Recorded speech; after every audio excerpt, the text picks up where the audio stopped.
Tim gabungan Polda Aceh dan Bea Cukai berhasil menggagalkan penyelundupan sabu jaringan internasional seberat 179 kg di Perelak Aceh Timur pada Kamis 6 Oktober 2022 pagi. Kapolda Aceh Irjen Pol Ahmad Haidar mengatakan pihaknya juga ikut meringkus seorang kurir yang membawa sabu berinisial F berusia 31 tahun warga Kampung Blangbalok, Kecamatan Perelak, Aceh Timur.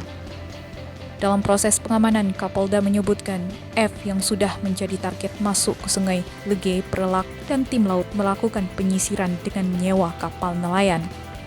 Namun karena hujan dan angin membuat bot yang ditumpangi harus bermalam di sungai. Kemudian pada hari Kamis sekitar pukul 5.30 pagi, tim kembali mendapat informasi bahwa pelaku sudah berhasil memindahkan sabu ke dalam mobil dan motor.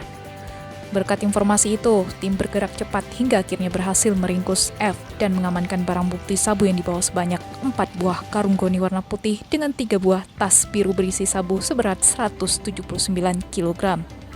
Hingga kini pihaknya bersama tim gabungan masih melakukan penyelidikan terhadap orang-orang yang tergabung dalam jaringan sabu internasional tersebut.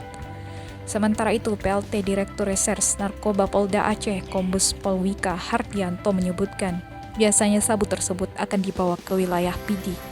Namun pihaknya hingga kini masih melakukan penyelidikan dan sedang bergerak serta melakukan pengintaian dari informasi yang sudah diterima 2 minggu lalu.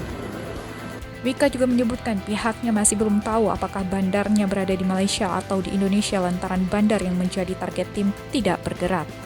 Saat ini, tim sedang mencari bandar tersebut untuk mengungkap peredaran sabu jaringan internasional.